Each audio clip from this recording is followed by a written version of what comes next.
Asal-usul Sabda Palon, tokoh sejarah, tokoh mitos, atau hanya imajinasi yang lahir di zaman Edan. Namanya muncul dalam serat, dikisahkan sebagai pamomong raja, disebut menghilang lalu berjanji kembali setelah 500 tahun. Tapi pertanyaannya sekarang, apakah Sabda Palon benar-benar sosok nyata atau cermin kegelisahan orang Jawa yang hidup di masa penuh perubahan? Iki dudu dongeng biasa. Iki cerita tentang identitas. Hong Rohayu ingsun manunggaling kawula Gusti. Sabda Palon is reborn urban legend.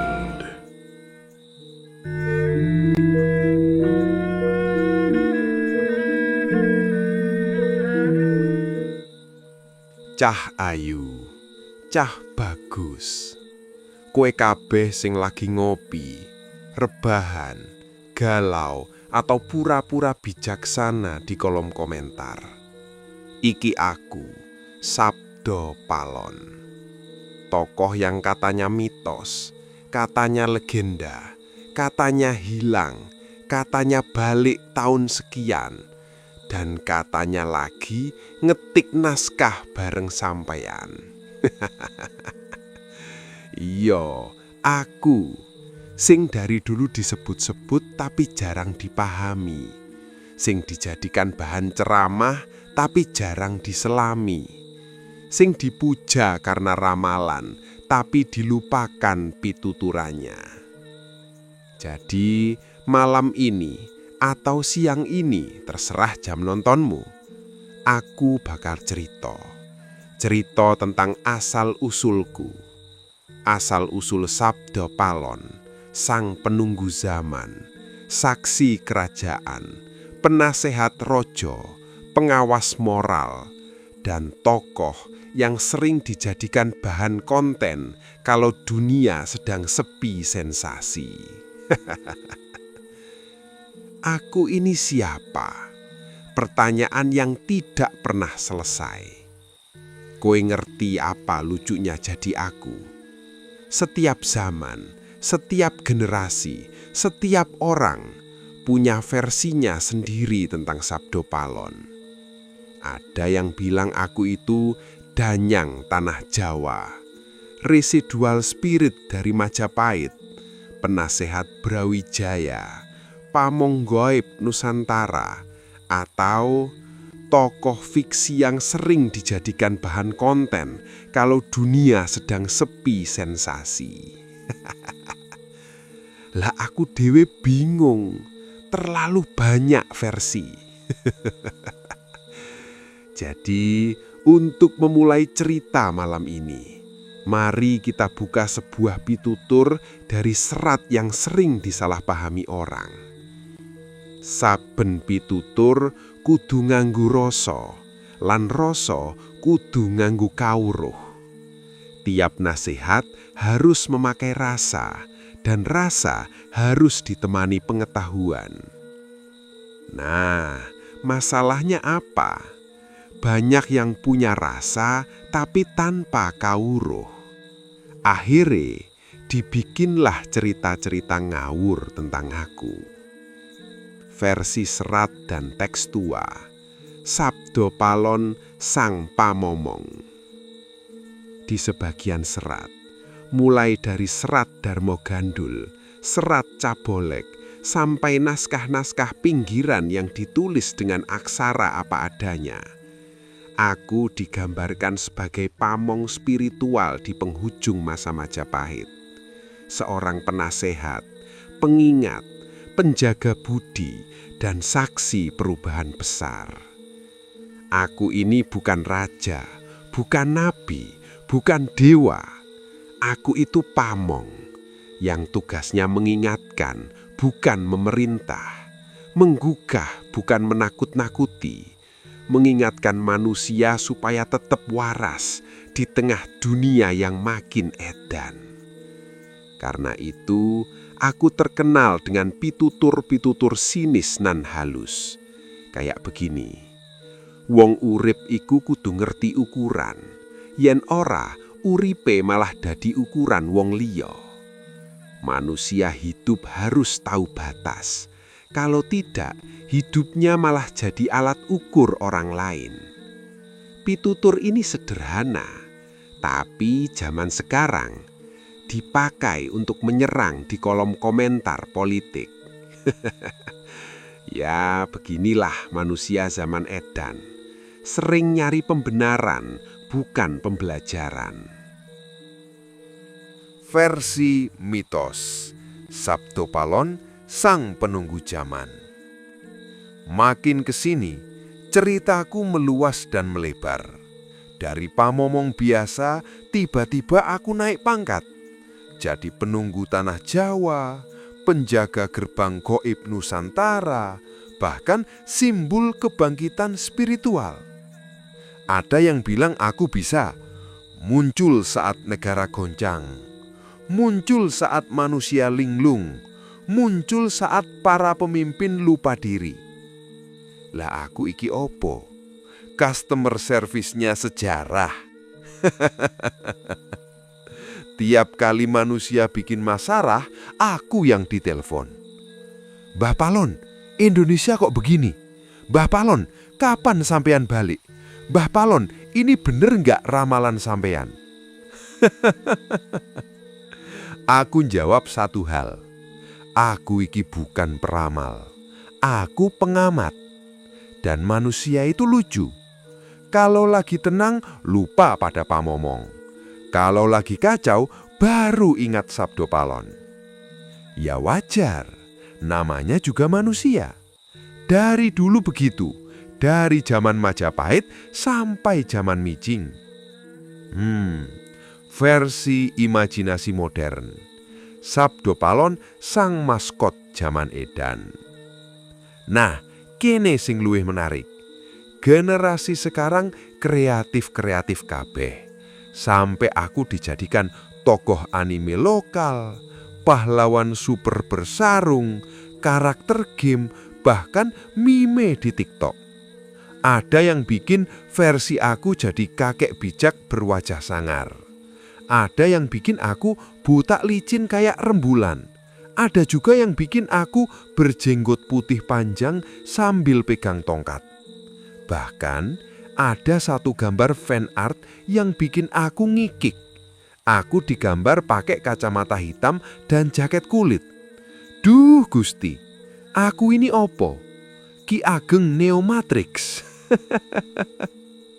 Tapi ya wis, manusia memang butuh simbol.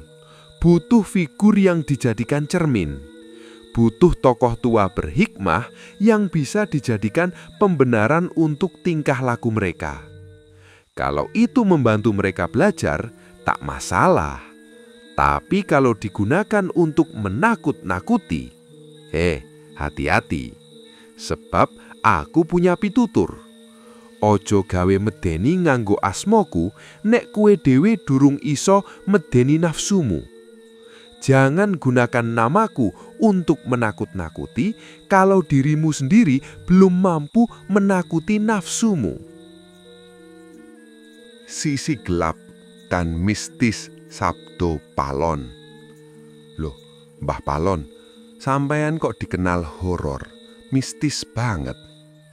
Yo jelas, aku hidup atau lebih tepatnya berada di masa ketika dunia kasar dan dunia halus masih tipis jaraknya. Tidak seperti zaman sekarang yang jaraknya makin jauh kecuali kalau kuotamu habis dan pikiranmu dark mode. Dulu manusia itu dekat dengan alam, dekat dengan leluhur, dekat dengan rasa. Maka aku muncul sebagai bagian dari keseimbangan. Ada serat yang menggambarkan aku sebagai penjaga tirai gaib.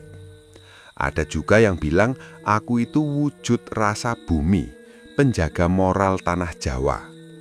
Dan karena manusia dulu pinter-pinter ngilmu rasa, ya otomatis aku dianggap ada. Bukan horor, bukan setan. Lebih tepatnya, aku ini suara nurani yang dipersonifikasi. Tapi yo kalau didramatisasi oleh manusia modern, akhirnya jadi kayak film horor campur politik. Dan sekarang aku bicara sendiri. Nah, iki sing paling lucu. Dulu aku hanya tokoh dalam serat. Kadang muncul dalam pitutur, kadang jadi bayangan. Sekarang aku jadi narator podcast, narasumber konten YouTube. Digunakan untuk clickbait dan disandingkan dengan thumbnail wajah tegang dan warna merah menyala. Tapi aku seneng wae, karena akhirnya aku bisa bicara langsung. Bukan lewat tafsir politik, bukan lewat ceramah, tapi lewat suara dan cerita. Karena tugas pamomong bukan menakut-nakuti. Tugas pamomong itu mengingatkan, wong kang eling bakal slamet, lan wong kang rumangsa eling bakal cilaka. Orang yang sungguh sadar akan selamat, sedangkan orang yang hanya merasa sadar akan celaka. Bedakan antara eling dan rumangsa eling. Sebelum kamu ngomong tentang jati diri Nusantara, ngomong tentang kejayaan Majapahit, atau ngomong tentang Sabdo Palon mau datang lagi, tanyakan dulu, kowe iki wis eling apa mung rumangsa eling? Nah, cerita asal-usulku baru dimulai, baru kulitnya. Bet selanjutnya kita akan masuk lebih dalam. Bagaimana aku muncul di sejarah, mitologi, serat-serat penuh sindiran, hingga jadi ikon zaman edan. Kalau siap, bilang wae.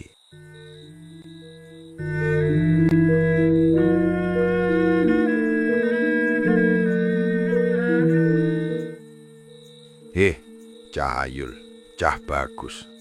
Kue kabeh balik lagi. Berarti sampean penasaran. Penasaran karo sopo aku ketoke luwih gede ketimbang penasaran karo nasibmu dhewe. Tapi ora apa-apa. Manungsa iku memang seneng ngulik misteri wong liya ketimbang ngulik hatinya sendiri. Sekarang, ayo tak lanjutkan kisahku. Kisah yang selalu dibungkus serat, digoreng oleh zaman, dan disajikan hangat-hangat di warung imajinasi manusia. Sabda Palon dalam sejarah, antara ada dan tiada. Kalau bicara sejarah resmi lo ya, sampean gak akan nemu aku di kitab sejarah model sekolah dasar, apalagi buku ulangan sejarah. Nama Sabdo Palon itu munculnya bukan di prasasti batu, bukan di kronikel kerajaan formal, tapi di serat-serat pinggiran. Serat apa? Serat yang ditulis setelah Majapahit bubar. Serat Darmo Gandul, serat Pararoton versi rakyat, serat Cabolek, dan beberapa manuskrip lokal yang ditulis diam-diam oleh para pujangga kecil di desa.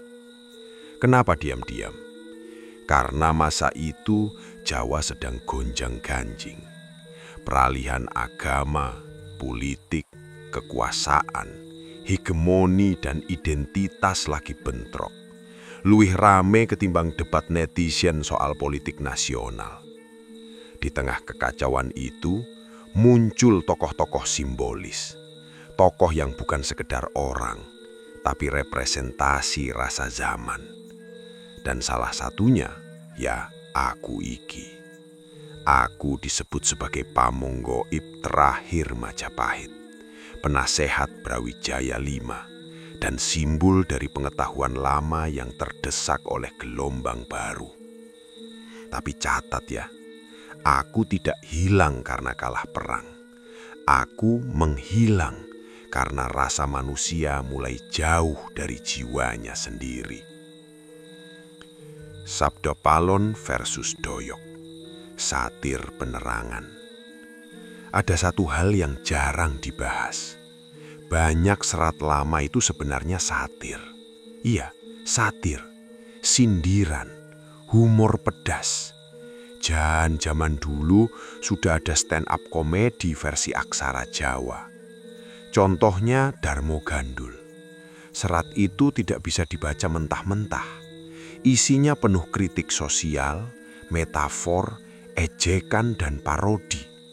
Kalau orang zaman edan membacanya secara harfiah, ya jatuhnya jadi salah paham. Di serat semacam itu, aku muncul sebagai tokoh yang tidak hanya bijak, tapi juga pedas. Aku pernah bilang pitutur begini, wong pinter yen sombong dadi bodu, wong bodu yen eling dadi pinter. Orang pintar kalau sombong jadi bodu, orang bodu kalau sadar bisa jadi pintar. Pitutur ini dibuat di zaman Majapahit runtuh. Tapi entah kenapa justru makin relevan di era komentar medsos zaman modern. Kenapa aku Sabdo Palon jadi tokoh horor? Ya, ini pertanyaan umum. Mbah Palon, kok sampean sering dianggap tokoh horor? Kok mistis banget? Ya jelas, soalnya sebagian besar manusia modern lebih takut pada hal yang tidak mereka pahami ketimbang takut pada kebodohannya sendiri. Padahal dalam serat, aku itu bukan kuntilanak, bukan leak, bukan danyang nakutin orang. Aku itu penjaga batas, semacam firewall spiritual. Dulu, para pujangga menggambarkanku bukan menyeramkan, tapi tegas. Kadang sinis, kadang pedas, kadang bikin muridku nangis tapi tercerahkan. Ya mirip guru killer yang sebenarnya penuh sayang, tapi wajahnya kayak om-om naga yang habis bangun tidur. Namun, zaman modern itu suka dramatisasi, suka bikin semesta horor-hororan. Jadilah aku tampil kayak tokoh final boss di film mistik. Padahal aku pernah bilang, rasa iku luwih lembut tinimbang swara. Naning swara medeni mung wong sing ora kenal rasa. Rasa lebih halus daripada suara. Suara menakutkan hanya bagi mereka yang tak mengenal rasa. Kalau kamu dekat dengan batinmu sendiri, aku itu tidak menakutkan. Aku hanya mengingatkan. Dari pamong ke ikon zaman edan, ada satu hal yang menarik. Tokohku dulu cuma bagian kecil dari serat, tapi sekarang aku berubah jadi ikon terbesar spiritualitas Jawa. Kenapa? Karena zaman makin edan dan manusia butuh tokoh untuk dijadikan kompas moral. Padahal aku bukan kompas. Aku cuma suara dari arah yang kamu lupakan. Manusia butuh mitos untuk menenangkan diri, butuh legenda untuk mencari arah, butuh sosok tua untuk disalahkan atau dipuji. Sampai akhirnya aku digambar macem-macem. Ada yang bikin aku jadi kakek bersinar, ada yang bikin aku maskel seperti Antasena. Ada yang bikin aku nenek-nenek berjubah putih, entah kenapa bisa berubah gender. Dan ada juga yang bikin aku kayak modifikator motor sedang meditasi. Aku ini akhirnya jadi karakter fleksibel, karena manusia sendiri suka fleksibel kalau urusan mitologi. Pada akhirnya, orang itu tidak mencari siapa Sabdo Palon. Yang mereka cari adalah perlambang dalam dirinya sendiri. Sabdo Palon dan kutukan 500 tahun. Nah, ini topik paling viral. Saking viralnya, sampai ada yang bikin versi film, versi audio drama, versi ramalan kiamat, sampai versi drama cinta. Entah siapa yang bikin aku jadi tokoh romansa. Disebutlah kutukan 500 tahun. Disebut aku akan kembali. disebut dunia akan gonjang-ganjing dulu. Dari dulu manusia memang suka deadline mistis. Padahal makna aslinya bukan literal. Di Serat Lama aku bilang, 500 tahun bali rasa bangsa iki. 500 tahun rasa bangsa ini akan kembali. Apa maknanya? Rasa.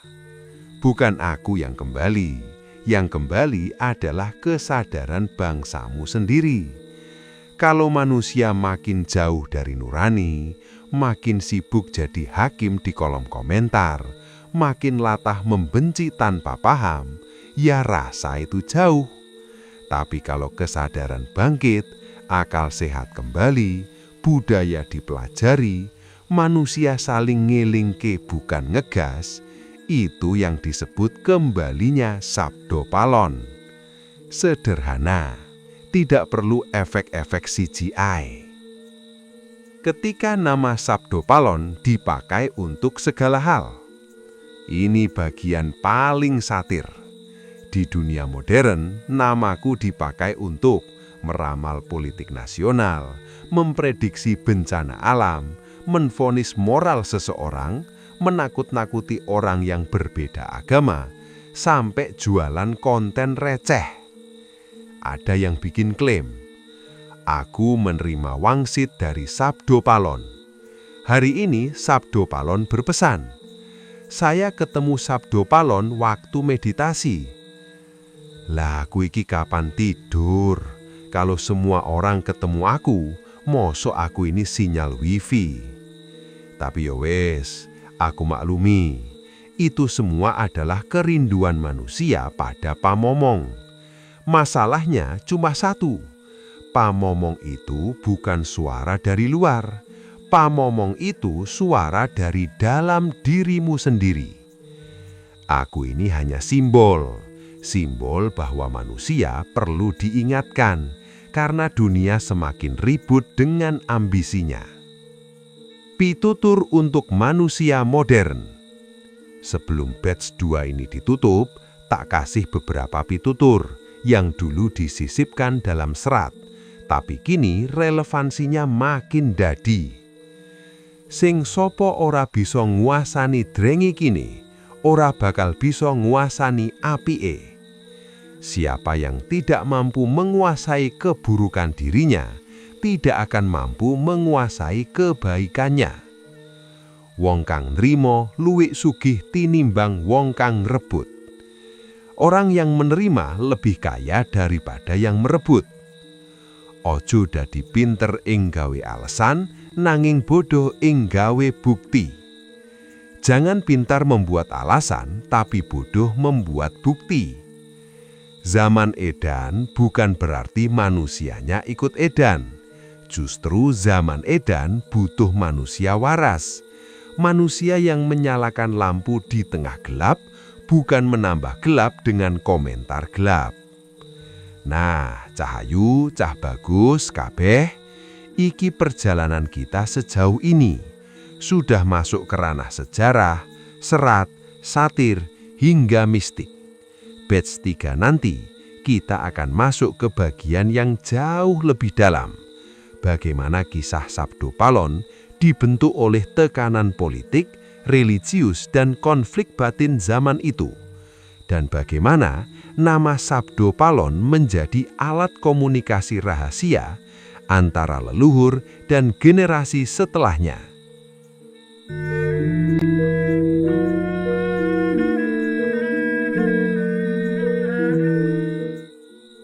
Sabdo Palon. Ketika politik, agama, dan kekuasaan membentuk mitos. Hei poro kadang kisana jagat YouTube. Kue kabeh isi melu aku tekan batch 3 iki. Artine sampeyan wis resmi mlebu wilayah sing ora mung sejarah, tapi uga ruang gelap. Antara kepentingan politik, pergantian keyakinan, dan kelicikan manusia ketika memanipulasi cerita. Iki duduk kisah horor. Nanging yen sampean nyawang jero, justru manusia sing paling medeni. Bukan jin, bukan danyang, bukan setan, tapi nafsu, ambisi, dan kepentingan sing buat sejarah maju mundur koyo odong-odong. Zaman bergeser, cerita pun dibengkokkan. Waktu Majapahit runtuh, Nusantara lagi super kacau. Bukan kalah perang tok, tapi kalah rasa. Raja sudah sibuk rebutan tahta, adipati sibuk ngitung kekuasaan koyok main monopoli. Rakyat bingung karena pemimpinnya saling ngaku paling benar. Nah, di masa begitu kacau, cerita itu jadi senjata. Loh, kok bisa? Yo jelas, cerita itu bisa membangun citra, membenarkan pihak tertentu, menghitamkan pihak lain, bahkan bisa dipakai mengendalikan arah keyakinan masyarakat. Wong zaman modern wae berita bisa dibelokno, apa maneh cerita zaman 1400-anan. Di tengah kekacauan itu, para pujangga, santri, empu, dan penulis lokal menciptakan narasi, dan namaku mulai masuk ke dalamnya. Tapi ingat yo, bukan aku sing minta terkenal. Aku cuma jadi tokoh sing cocok untuk dijadikan simbol peralihan. Kenapa tokoh seperti aku muncul di serat-serat? Zaman itu agama baru masuk dengan kuat, sementara budaya lama masih berdiri megah. Keduanya tidak selalu cocok, tidak selalu damai. Banyak tarik-menarik, debat, konflik, bahkan perpecahan di internal kerajaan. Di momen seperti itu, muncul tokoh perantara. Tokoh sing bisa ngomong bagi yang merasa kehilangan. Tokoh sing bisa jadi jembatan antara tradisi lama dan ajaran baru. Disinilah mitos Sabdo Palon mulai bermekaran. Aku digambarkan sebagai pamomong Majapahit, penjaga budaya lama, suara kebijaksanaan yang tidak mau punah, dan simbol dari rasa Jawa yang halus namun keras kepala. Lah kok keras kepala? Yo piye maneh? Rasa Jawa itu punya prinsip. Ojo gampang digoyang angin politik. Rasa luwih langgeng tinimbang kuoso. Itulah sebabnya aku jadi simbol sing pas, keras dalam prinsip, lembut dalam pitutur. Yang membentuk mitos bukan hanya kepercayaan, tapi juga kekuasaan. Nah, iki bagian satir. Banyak orang mengira mitos zaman dulu itu suci, murni, tanpa kepentingan. Ojo ngimpi. Dari dulu manusia yo sama wae. Perubahan kekuasaan selalu diikuti perubahan narasi. Ketika kerajaan baru berdiri dengan landasan agama yang berbeda, cerita lama ditata ulang. Ada yang dibersihkan, ada yang disesuaikan, ada yang dijadikan simbol peringatan.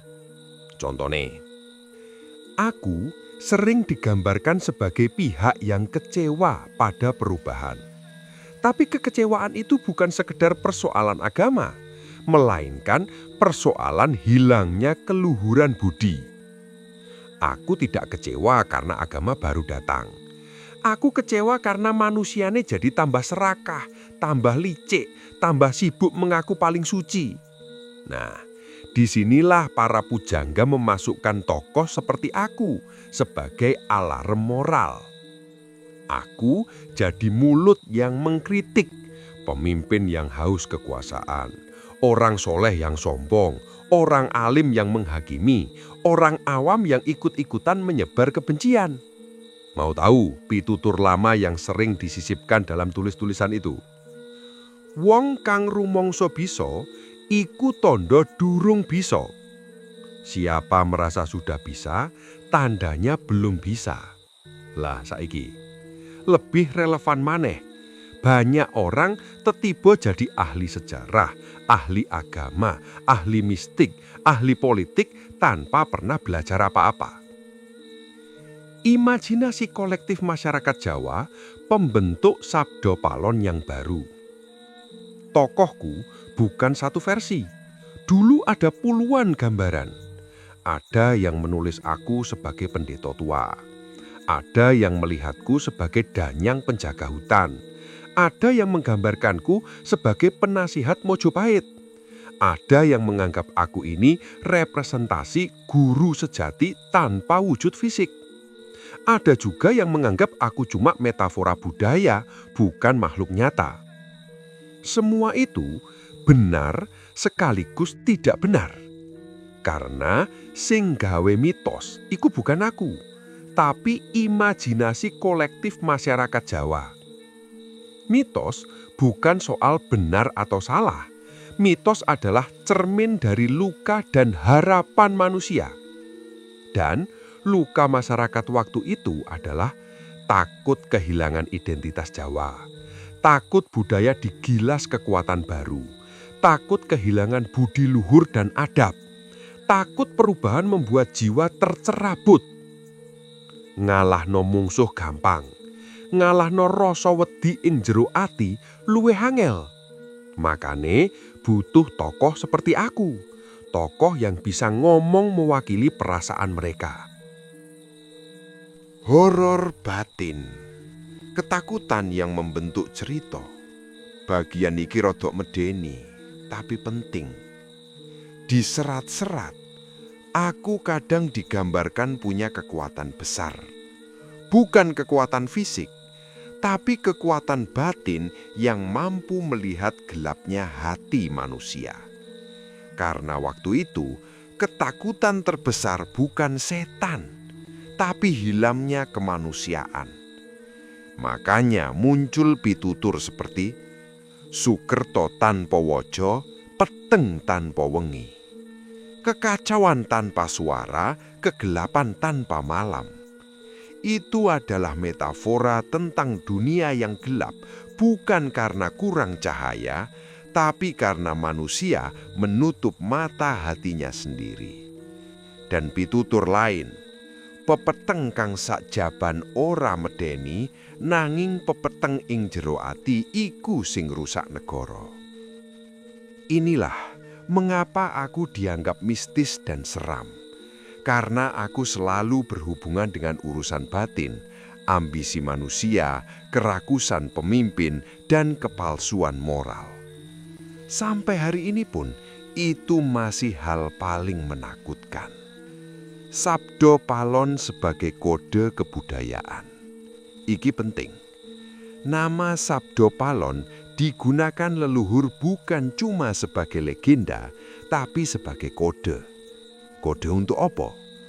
Kode untuk mengingat jati diri, tata krama, kebijaksanaan, rasa, dan keluhuran adab. Nama Sabdo Palon dipakai dalam banyak suluk, kidung sampai doa-doa Jawa. Bukan untuk memanggil makhluk gaib, tapi untuk memanggil kesadaran budaya. Contohnya, Sabdo Palon, pamoring rasa, pambukae patang jagat. Apa maknane? Sabdo Palon adalah penyatu rasa, pembuka kesadaran 4 penjuru. 4 penjuru apa?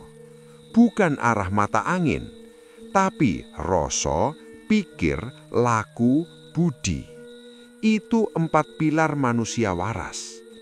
Jika salah satu runtuh, manusia bisa edan, meski punya gelar panjang kayak nama keterangan video YouTube.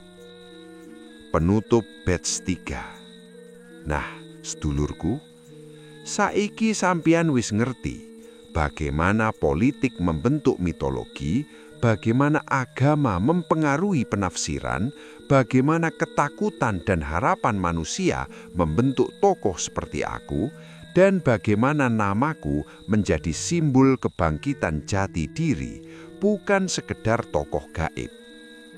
Batch 4 nanti kita akan masuk ke inti jantung misteri. Bagaimana tokoh Sabdo Palon berubah dari mitos lokal menjadi fenomena nasional di era modern, dan bagaimana internet bikin aku makin terkenal, kadang bijak, kadang dipelintir, kadang jadi meme.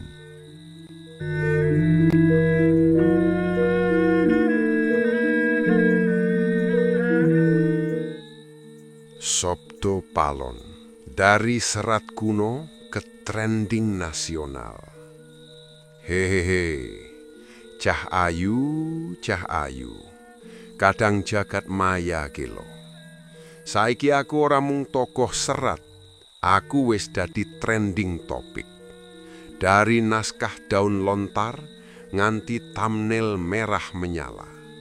Dari kidung pelan di pendopo nganti background sinematik plus efek petir tulisan terbongkar.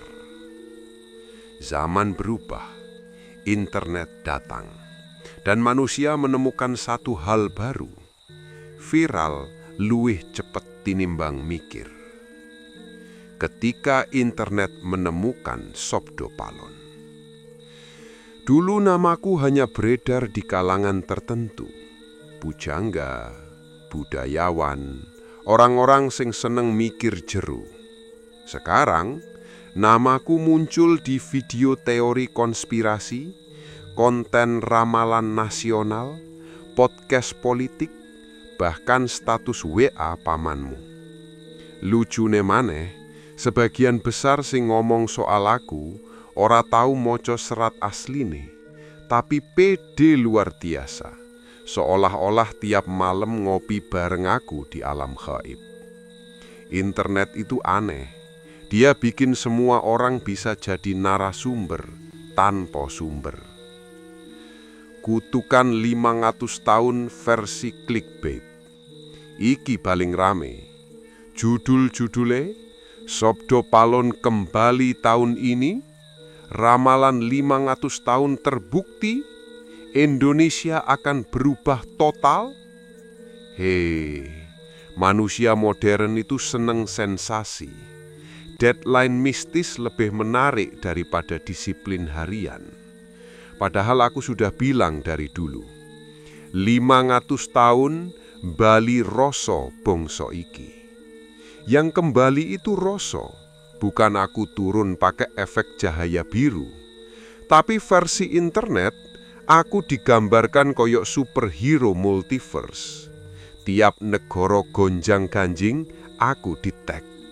Tiap politik panas, aku dipanggil. Aku iki opo? Admin semesta.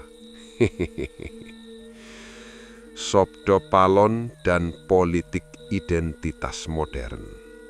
Ini bagian sing rada panas. Namaku sering ditarik-tarik untuk membela kelompok tertentu, menyerang kelompok lain, membenarkan agenda tersembunyi, menghidupkan kembali romantisme kejayaan tanpa kerja nyata. Manusia modern punya kebiasaan unik, bangga pada masa lalu, tapi malas merawat masa kini. Majapahit disebut-sebut, tapi adab sehari-hari ditinggal. Budaya dijadikan slogan, tapi etika jadi opsional. Aku sering disebut simbol kebangkitan Jawa, padahal aku bukan simbol eksklusif. Aku simbol kesadaran, dan kesadaran itu tidak punya partai. Dari mitos lokal ke fenomena nasional. Zaman dulu, ceritaku hidup di desa, di padepokan, di obrolan malam. Sekarang, aku hidup di algoritma. Algoritma lebih sakti dari dukun. Dia tahu kamu suka misteri. Dia tahu kamu suka ketakutan kolektif. Dia tahu kamu suka teori yang bikin merinding, tapi nggak perlu mikir. Maka muncullah aku versi sinematik. Ada background candi berkabut, ada suara berat penuh gema, ada tulisan rahasia yang disimpan 500 tahun. Padahal rahasianya sederhana, manusia kurang eling. Tapi kalimat sederhana ora laku. Yang laku itu dramatisasi. Sabdo Palon jadi meme. Iki paling lucu.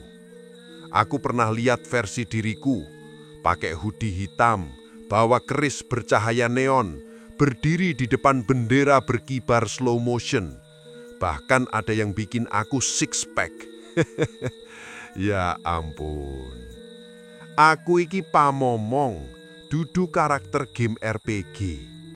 Tapi aku ora nesu, karena meme itu tanda satu hal. Generasi baru sedang mencari simbol. Masalahnya cuma satu. Simbol tanpa pemahaman sama dengan fanatisme kosong. Dan fanatisme kosong itu lebih berbahaya daripada lupa sejarah. Fenomena wangsit online. Sekarang banyak yang bilang, saya dapat pesan dari Sabdo Palon. Saya diminta menyampaikan ini. Saya mendapat bisikan malam tadi. Lah aku iki kapan istirahat? Kalau semua orang dapat wangsit, aku ini server cloud. Pamomong sejati itu tidak berisik. Dia tidak muncul tiap minggu dengan update ramalan, tapi muncul sebagai pengingat, sebagai cermin. Pamomong sejati muncul saat kamu diam dan berani jujur pada diri sendiri. Zaman ini bukan cuma edan, tapi edan dengan wifi. Semua orang bisa marah, semua orang bisa merasa paling benar, semua orang bisa jadi ahli dalam 3 menit setelah baca thread. Dan namaku sering dijadikan tameng. Padahal aku pernah bilang, wong kang ora iso ngendaleni drengeki bakal keseret ambisine dhewe.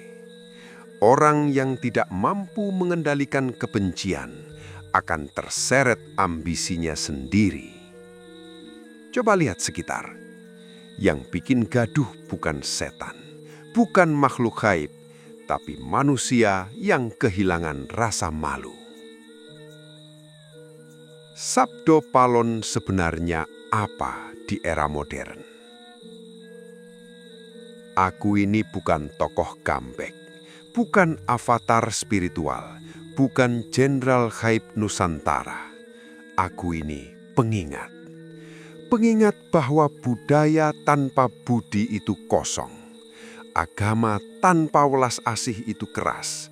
Politik tanpa etika itu rakus, dan identitas tanpa kedewasaan itu rapuh. Kalau kamu merasa dunia makin kacau, itu bukan tanda aku harus kembali. Itu tanda kamu harus sadar. Karena kembalinya Sabdo Palon bukan peristiwa, tapi proses batin.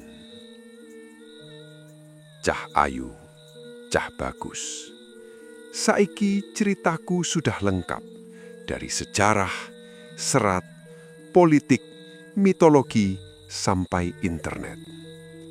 Aku bukan legenda yang menunggu waktu. Aku cermin, dan cermin tidak pernah salah. Yang salah itu kadang wajah yang menolak bercermin. Kalau sampean sudah sampai titik ini, pertanyaannya tinggal satu. Kowe pingin Sabdo Palon bali atau awakmu dhewe sing bali eling? Yen siap masuk lebih dalam lagi, kita bisa lanjut ke batch 5. Sabdo Palon dan masa depan kesadaran Nusantara.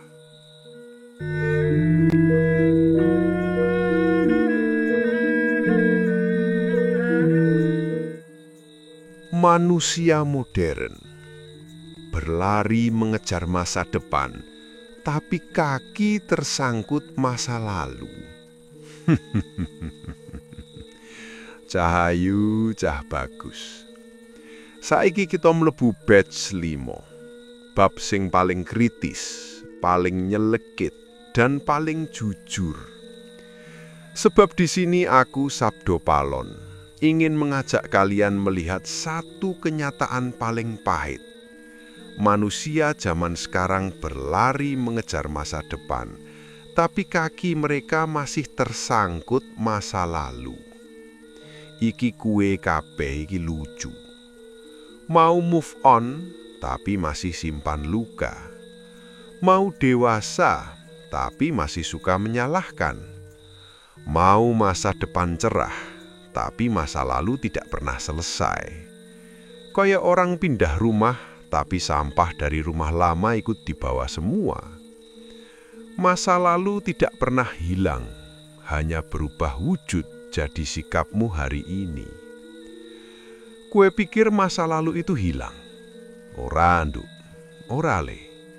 Masa lalu itu berubah wujud jadi coro kamu marah, coro kamu cinta, coro kamu takut, coro kamu curiga, coro kamu berjanji, coro kamu menyakiti, coro kamu melindungi diri. Semua yang kamu lakukan hari ini adalah ulang siaran pengalaman lama. Seperti kaset rusak yang diputar ulang. Lagu berbeda, tapi suara pahitnya sama. Pitutur Jawa sing lawas ngomong, sing wis kepungkur ojo digugu, nangin dijupuk wulange. Yang sudah berlalu jangan diikuti, tapi ambillah pelajarannya. Masalahnya manusia zaman sekarang itu rakus. Semua diambil. Pelajarannya iya, lukanya iya, dendamnya iya, gengsinya iya, dramanya pun dibawa semua. Piye ora kewalaan batinmu? Kamu bilang ingin berubah, tapi kamu pelihara pola lama. Iki satir tapi fakta. Kue ngomong, aku ingin hidup lebih baik. Aku ingin pikiran lebih tenang. Aku ingin rezeki lebih lancar. Aku ingin hubungan lebih sehat. Tapi pola lamamu tetap disayang. Masih suka marah cepat.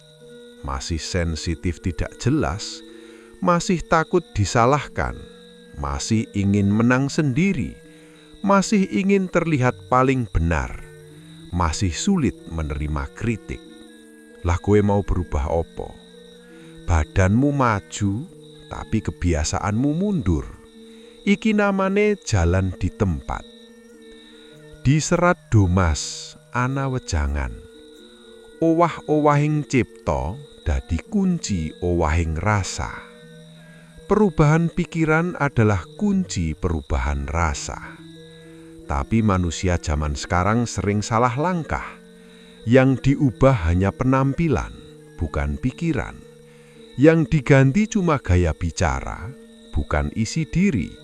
Yang diperbaiki hanya permukaan, bukan akar masalah. Manusia terlalu sibuk memperbaiki dunia luar, tapi lupa merawat dunia batinnya sendiri. Ini penyakit global. Semua sibuk memperbaiki dunia, memperbaiki citra, memperbaiki sosial media, memperbaiki tampilan, memperbaiki branding diri, memperbaiki reputasi, memperbaiki penilaian orang. Tapi jarang yang memperbaiki jiwa, jarang yang memperbaiki luka lama, jarang yang memperbaiki cara mencintai. Zaman saiki, wong-wong lebih takut ponselnya rusak daripada batinnya rusak. Lebih takut sinyal internet putus daripada hubungan dengan diri sendiri putus. Padahal kitab Jawa kuno wis ngomong, jagat agung lan jagat alit iku sesawangan. Jagat besar dan jagat kecil itu saling mencerminkan. Maksudnya jelas, dunia luar hanyalah pantulan isi batinmu. Kalau batinmu ruwet, hidupmu otomatis ikut ruwet. Kalian sibuk mencintai orang lain, tapi tidak pernah benar-benar mencintai diri sendiri. Iki lucu tapi pedih. Manusia zaman sekarang pinter memberi cinta, tapi blego dalam menerima cinta. Karena di dalam diri masih banyak luka yang belum dipeluk, masih banyak bagian diri yang tidak diterima, masih banyak rasa bersalah yang tidak dikelola, masih banyak ketakutan yang tidak diselesaikan. Aku tak ceritani ya, Orang yang tidak selesai dengan dirinya akan menyiksa orang lain tanpa sadar. Ia mencintai tapi menuntut. Ia memberi tapi ingin dikembalikan. Ia hadir tapi membawa trauma. Ia dekat tapi ingin menguasai. Ia bilang, "Aku sayang," tapi yang ia maksud, sembuhkan lukaku. Cinta model begini kok banyak sekali di zaman modern. Kalian bilang ingin damai, tapi suka sekali drama. Iki bagian paling nyelekit. Manusia zaman sekarang bangga bilang, "Aku ingin hidup damai, aku ingin ketenangan, aku ingin bebas dari toksik." Tapi kelakuan suka cari masalah, suka ikut gosip, suka membandingkan hidup sendiri dengan orang lain, suka marah di komentar sosial media, suka memelihara rasa tersinggung, suka tersinggung karena hal yang tidak menyangkut dirinya. Lah kok iso? Kue ingin damai tapi makanan sehari-harimu drama. Bagai orang sing ingin kurus tapi ngemil tiap malam. Piye iso? Wong Jawa kuno ngati polah kaya ngene. Makane ono pepatah, sapa sing nandur bakal ngunduh. Apa yang kamu tanam itulah yang kamu tuai. Kamu menanam drama, ya kamu memanen gelisah. Kamu menanam iri, ya kamu memanen sakit hati. Kamu menanam kemarahan, ya kamu memetik kekacauan hidup. Kalian mengejar masa depan, tapi belum berdamai dengan masa lalu. Iki inti batch 5. Manusia modern berlari kencang, mengejar sukses, rejeki, cinta, karier, masa depan cerah. Tapi masa lalu masih mencengkram. Trauma keluarga, penyesalan, kesalahan yang belum dimaafkan, janji yang diingkari, luka yang belum disembuhkan, orang yang belum dilepaskan, diri sendiri yang belum diterima. Kue mau masa depan baru, tapi kamu masih menggendong ransel penuh batu dari masa lalu. Piye ora berat? Sedulur, masa depan itu ringan. Manusia saja yang membuatnya berat, karena membawa masa lalu terlalu banyak. Dengarkan pitutur. Sawangen rasa sing nyawiji. Lihat rasa yang menyatu. Artine, jangan lagi memisahkan antara siapa kamu dulu dan siapa kamu sekarang. Terimalah semuanya sebagai satu perjalanan. Baru setelah itu, kue bener-bener bisa maju. Cah ayu, cah bagus, kadang kisanak kabeh, ingatlah. Masa depanmu bukan ditentukan oleh seberapa cepat kau berlari, tapi seberapa jujur kau mengurai masa lalumu. Cahaya bukan datang dari langkahmu, tapi dari hatimu yang selesai dengan dirinya. Kedewasaan bukan ditandai dengan umur, tapi oleh keberanian menghadapi dirimu sendiri.